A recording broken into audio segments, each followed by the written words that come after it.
the burden Mari away ready for to slavery. Elvis, I want to agree with All right, 77. The everybody white man else, is way more nice. Hold on, Mary Child's everybody here. be Mary quiet. Child's here. Everybody be quiet. My little sis Mari coming up here. Go ahead, Mari. I don't know. I'm not gonna try to cuss, but I'm Let really it out. upset right now. But I just think people like when you talk about slavery and people being sold and being bought, I think that's very disrespectful because yeah, we're the same people, we're the same people, but you shouldn't be talking about that because it's very insensitive. It's very insensitive and it makes people very upset. Now you have African goddess upset, and then you got people like me that's upset. You know, people don't have any respect for each other anymore. You That's what I'm talk saying. about people being sold and all that bullshit. They think it's But you funny. know what? And that's probably why what's going on the continent of Africa right now is probably karma because you sold your own fucking people to the white man. So that's probably why it's a lot of shit going on the continent right now Africa's because living of because all they're the cursed. karma, because of the karma. So maybe you need to shut your mouth. Maybe you need to shut your mouth because you're upsetting the ancestors too. I mean, come on now. Yeah, And laughing Like at Mary, something you Mary, that just you gotta the, bringing the up stop is truth, the that. truth is that cursed. people were sold. That's a fact, right? Yeah, but Yeah, you but got to don't I make listen. don't light of look. it, Mike. It was a Okay, you bring traumatic, Why am I terrible making thing. Don't light of make it? light of it, Mike. Am I the one that's bringing Mike. something like this? Oh, is This is Kala what that's I'm bringing talking it about. up? This is what I'm talking about. The marriage perfect. What we're talking about. When I said Mary, remember the show I did a couple of days about whole thing sacred. Slavery and discovery was something sacred we have. With certain things we don't talk about as far as black people concerned. We don't joke about slavery. That's something Mary, sacred. if you We want to get lost mad at everything. someone, get mad at Now Kala. He's the people one that come up bring up here and all make these jokes things. about slavery, make jokes about our ancestors. No, Mike, your comment was out of pocket, Yeah. man. And you said it Okay, about somebody what exactly directly was who my was comment? Tell in, me that people to were say sold. that those people were useless and that's why they got I sold. didn't Don't say say all people stupid were shit like useless. that, man. Hold on. Let me repeat what I said. Elvis, what he's doing is just telling the truth. What I said No, he's is not telling the truth. okay. That's Okay, No, do you want he's me to put not. it in No, proper he's not context? telling the truth. that's not the No. If truth. if Do you want me? Hell Do you if want me? no. African if I'm African tribes were not complicit in the slave trade, Yeah, we but would have never had the hold on. The slave thing is trade. this. Whole thing is this. When dealing with the slave trade, you just say that it was a terrible thing. It has a profound effect on our Kala. history and whatnot. This and the other thing, and let's say how we can heal, move forward.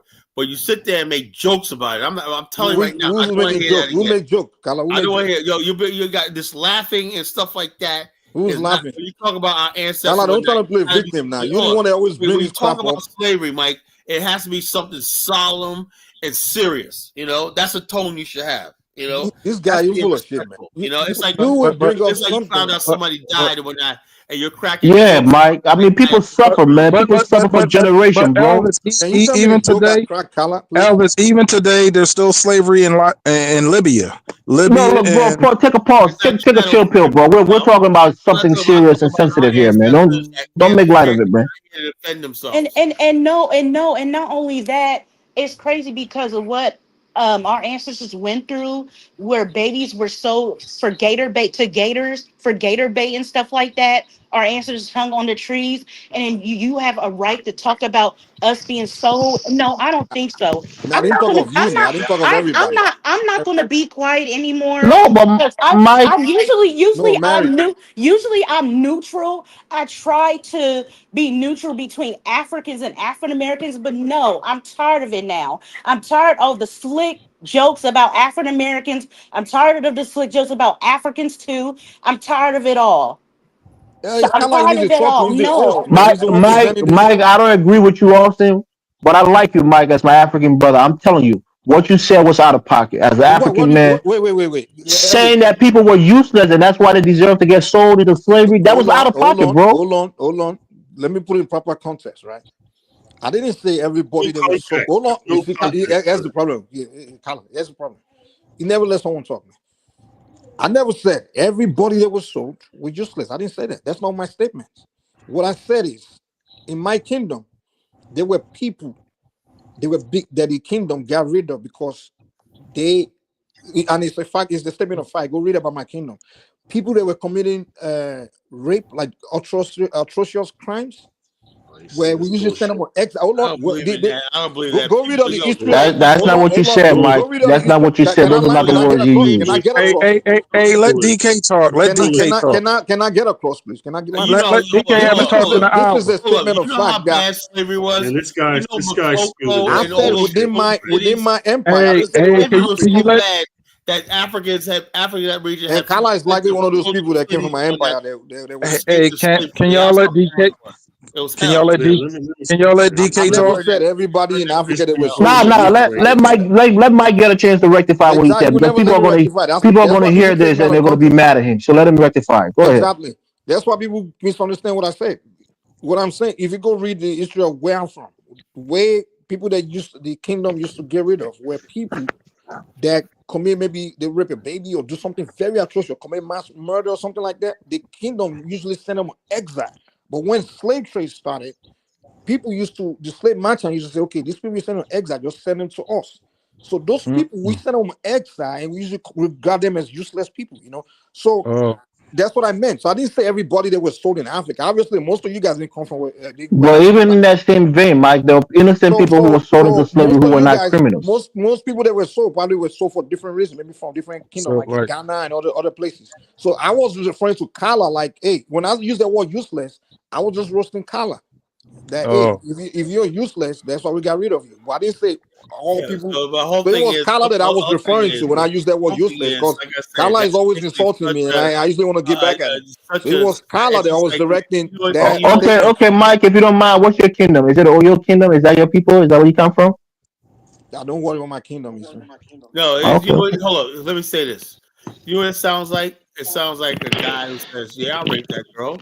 If she had a baby Kala, or one that, and she got that Kala, shit in her Kala. ass, I got this." So so when a woman Kala, gets raped, women gets raped and whatnot. It was like, and the guy gets away and whatnot. They say, "Shit, man, I'll do it. She deserves it." When that, Mike, that's Mike, I think you got to put yourself in the shoes of somebody like myself. Kala say a lot of antagonistic things to people on the Kala was the platform. one I was referring to But when I said I people would that never disrespectful. stoop down low to make fun of slavery because he's a descendant of people who Who's were making fun enslaved. of You slavery? don't do that. When did I make fun of slavery, man? You said you were saying that to Kala to get back at him. You don't do that. I agree with Well, I'm Elvis. making fun of Kala, Kala. you kicked No. Kala, you kicked I the refer to Elvis Kala list. as one of those the Elvis useless one that list. we sold. That's what I said. Kala talk shit. I talk shit back to him. I might cuss him out Kala said personally, some but of the most I won't go horrible to things his to me, man. Are you ancestors. kidding me? Kala doesn't That's what I'm react when Kala saying. want to roast Yes, Africans, you man. can hit back at him, but that's a low blow for every black person. Even if we don't have ancestors who were enslaved, you don't go that far, Mike. So you That's what I'm telling saying, man. wait. You telling me although that it's although it's harsh, wait, are you what telling Mike me that said, the those Bible says you speak out of the abundance of your heart. What Mike was saying is just the truth. no, it's not. Like No, it's not the truth. No, it's not the they see truth. people we a sold lot out of of my our kingdom No, were it's not people ancestors the were that truth. committed No, sold. atrocities, man. Like people that usually hold up, commit murder, rape, all those mocking things. and making a spectacle and carnival out of the most horrible thing that ever happened in human history is not the truth. But like I always say, slavery didn't have to happen. Well, A it lot of did stuff that happen. happened to the black race didn't have to happen It did if we happen. were together. It did happen. And what we do is this: we understand as black people in America that we can't unravel the past. It's the past is the past, right? But the problem is, this is why I don't believe in Pan Africanism, and I really don't believe in America. I don't believe in America. I And you don't still believe live in America. like that. Why? Because those people won't do one simple thing. When it comes to slavery, shut your fucking mouth. Because that's a wound that we have that's in our hearts and whatnot. Mhm. We're dealing with this Yeah. shit. Like you don't have any wound, man. Stop Leave it the capping, fuck man. alone. No, Everybody's no, no, oh, Mike. well, I agree with Kala on that point, man. that's That's a why I don't different touch that shit. Yeah, that's a different don't do that, perspective. man. That's why you have ADOS FBA people out there. And I can't do nothing about it because of people like Mike talking that stupid shit, you know? Man, get the hell out of Carla, here, man. you know what, That's Carla? a generational hurt I that used can't be to, healed, bro. Don't put salt on it. Carla, I used to be upset with a FBA and ADOS, but now, and I'm never going to claim Hey, FBA but and I ADOS, understand now but what I you're talking about. understand now. I understand what they're talking about now because of comments like that pisses me off. So you know what? I'm not gonna go against my FBA and ADOS brothers and sisters no more. I'm not I gonna don't go either. against them no more. You don't I'm see me sorry. fighting them and I'm whatnot, you not. know? The only ones I fight when they do unfair hatred of Africans. That's when I fight them. But No, other than that, other than basically Kala, keeping being Kala, keepers the of their best way culture. to Kala, look, Kala, the best way to settle these things between Africa and America, just marry each other. If you cannot stand it, just go and marry the white woman. You know, No, I don't think Kadola, Kala, Cadola. Whoa, man. Don't call him Tone on the show even more, man. Hey, DK, man, I want to hear from DK what he got to say. You know the funny thing about Black Americans, when they want to talk about other people, they don't talk about a line or being crossed. They go deep as they want to go. And they will say, "Oh, it's just like we just roasting." And then when people trying to engage them on the same kind of level, they get so hurt. I'm like, dude, if you guys really can't take all these things, then why do you do it? You guys were talking about colonialism, how we're so conquered, and do you know what it is to tell a Mike, if a man slaps you, you don't take. If a man slaps you, you don't take a cutlass and cut his neck off. Hold on, calm down. I was conquered. Do you know how insulting it is to tell a man that is conquered? So you don't know what line not to cross. And then when people now start talking to you in your own, then you're like, oh, you're crossing line. This is sacred. To tell a royalty, someone from royalty that is conquered. Do you know? In my empire, if you come there to tell us we conquer, we can behead you. Because we're people that cannot be conquered. We are people of the gods, man. Shit, Mike. Hey, Steve. So you Steve, I'm gonna stay right here, man. UFBAs, they marry UFBAs. They probably UFBAs. They marry if you stay there. Your people is there. They don't know how to talk to people. That's why people give you the same energy back, and then at the end of the day, you get hurt. So if you don't really want to be getting hurt, don't go and be engaging people saying things trying to hurt them. Because obviously the main purpose these guys are telling me, "Oh, you conquered, is to trying to hurt my feelings." Mike, you think being conquered is equivalent to being a slave for hundreds of years? Are you kidding me? What, dude? I'm actually don't try to play this stupid game about are you saying? No, I'm not telling you anything. I'm asking you a question. Feel free to answer. The war in when the Palestinians came to murder. Carla, don't end the show, man. This is a big show, Carla. Don't end the show. This is a big show. I guess 4 o'clock in the morning. 5 more minutes. You working tomorrow, Carla? No, he ain't got work today. I got the day off. I don't know if you're working. We in a moment right now that's big for your show, Carla. People probably going to hear about this. It's probably going to be a topic. Y'all can talk in the after show. It's all good. But I'm saying people want to hear this. This is a conversation that starts FBA. Go ahead. Give us 10 more minutes, man. Let's flush it out. Carla is running. Carla, you said the goal, now you're running, because look, you don't this slavery of it. You don't talk about it. The white people don't talk about it. Just go there, eat your salad bowl, eat some of your walnut and stuff. No, white people, white people are always basically saying, when they get around people who are not African American, oh, slavery wasn't that bad. And now you got people basically like Mike coming here, probably sitting there laughing and joking with white guys about slavery and whatnot. That's what the problem is, Well, that's something sacred. White people don't talk about slavery in front of us. So they just don't do it. Most white people don't do it. They're on edge and uneasy because that's one part of our history that's never been resolved in America, Yeah, and a lot of white people are ashamed of slavery, Carla. They're ashamed of it. And as black people, as Africans, we choose to be ashamed of it. So the bottom line, and black people are ashamed of it, right? There's no white man ashamed of slavery. We basically try to ignore. We do it in our way. Sometimes white people, we have these back and forths and everything like that, but it's done a certain way where black people and white people still work together to build a country that was two people who were diametrically opposed to each other was able to build the best economy and the best country in the history of mankind. That's amazing, And so sometimes, as Richard Wright said, he said he hated black people because black people, he said white people in America are hypocrites. He said black people are bigger hypocrites because we turn our eye to all the stuff they're doing to us and the limits we have. He said, look, a black man in America is never good. It knows that a country basically that you forgave, right? But this country will never let you become, at the time he said, a senator, a governor, all the things. It was the Gilded Age, right? The robber barons, like tycoon Wall Street. That was even though there was one black guy I read in the 1800s, right, that became the first black millionaire on Wall Street. He beat all the competition. He was a tycoon on Wall Street, black man, African American man, 1850. But for the most part, as an exception, him and Madam C.J. Walker were the exception. And so Richard Wright was like, for the most part, America only offers you black people second-class citizenship and misery, and black people are fine with that. They don't want to move up, nothing like that, because the white man, whatever it is, the white man gives them a little bit of comfort, right? And they'll defend that. And that's why he hated black people. He said he moved to France and said, I hate black America. And he hated white people, but he hated black America even more. Richard Wright was a powerful writer, That was probably That's author of Black. Kala, can I ask something, Kala? Can Black Americans and African, because I wonder sort of in my mind, I wonder if they have all finished business, like almost like Israel Palestinian. Can they really hold on, check this out. There are no fighting in the streets between blacks and white. Yeah, you got flare-ups here and there, but for the most part, black people and white people go to work together. They work. They build a post office together. They build the shipyards together. They build work in the factories together. For the most part, whatever it is, maybe because America is on a higher level of civilization. You know, America is such on a high level of civilization. You got two people that are natural enemies can actually coexist in a country like America. But if America wasn't white people don't really look at you as the way you think. What? Yeah, white Americans don't really think about Black Americans like that. No, I'm thinking about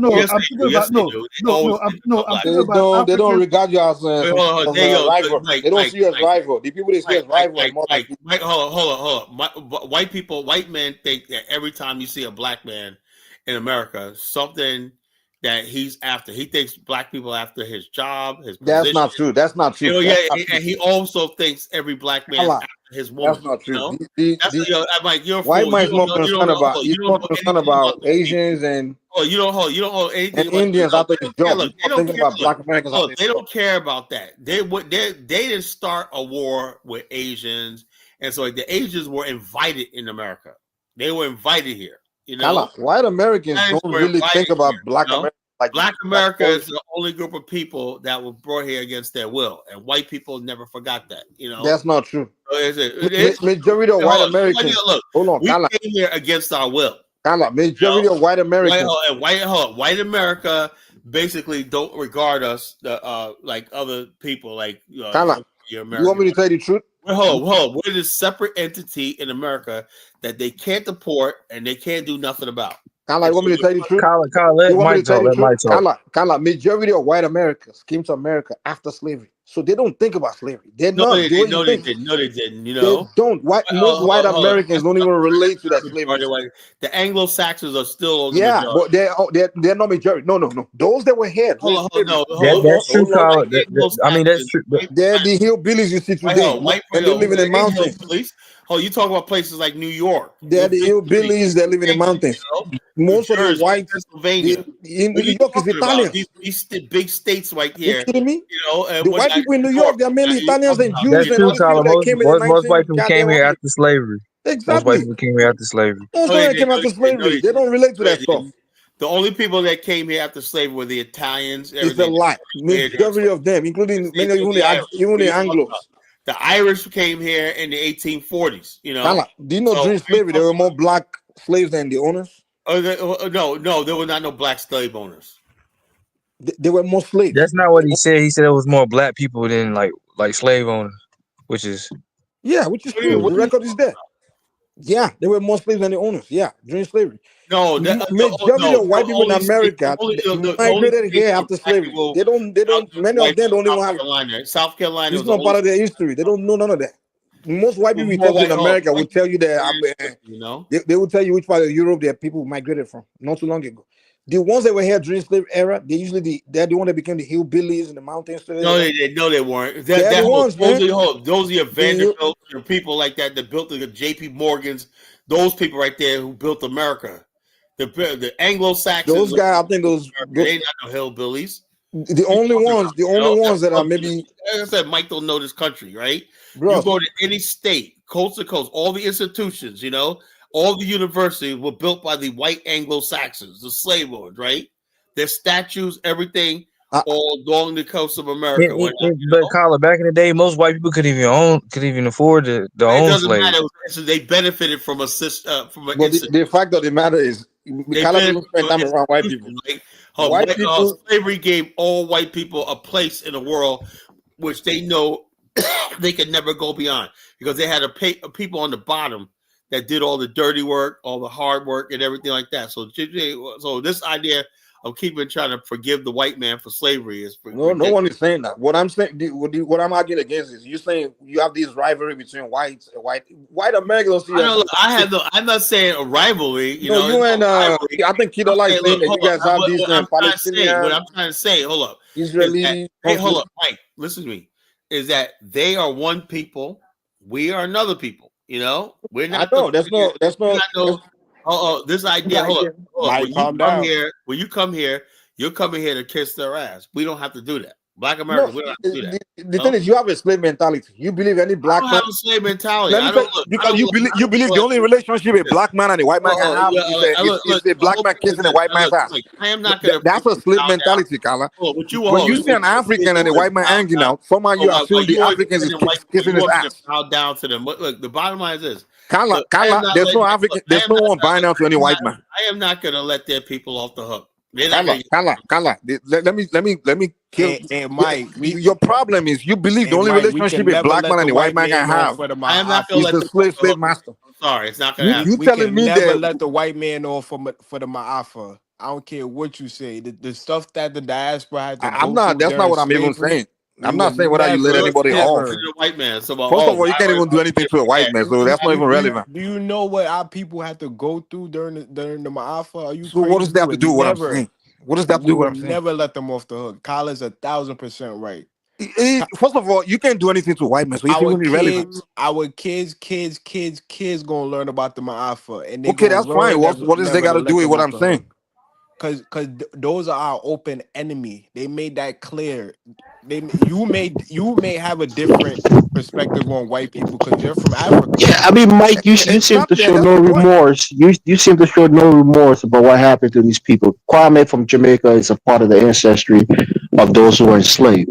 I think as a black man, you have to show some sympathy or empathy on what happened to Elvis, that's fellow not black people, bro. The point I'm making is different from what you're saying. What I'm telling Kala is, Mike, that's not Kala made a statement. He's saying that I'm kissing. He's saying we come here kissing white people's ass because the thing is the reason why you think like that is he only see a relationship between a white man and black man as a slave master, and I'm telling him that me coming from where I come from, that's not the way I see. That's not the way I see things. I don't see a white man and see him as some guy that's superior to me or some kind of master to kiss his ass or anything. It doesn't matter. This one, I see a white man as a competition. That's it. Another human being. I don't see him as a master or some kind of. You're not part of their system. You're not part of their world. You know, I don't want to be part of anybody's world. I have my own world. I have my own world.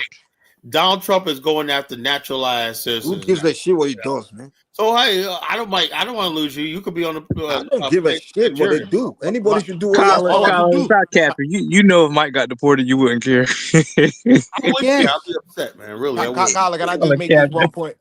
Can I just make this one point? So we Black America look over slavery, sharecropping, redlining, their babies being fed to alligators for bait, and look over all this type of stuff and the continuing racism. And who said that? No, that's how you trying to make it seem like they should. How did I make anything seem like that? Please tell me. The way you're talking, like, oh, we just have a mentality, look at the slave. No, we're looking at these people as open enemies. No, I didn't say we, like we in terms in sense of you all. I'm talking to Kala. Kala is telling me that I'm kissing white man's ass, and I'm telling him that the reason he has that mentality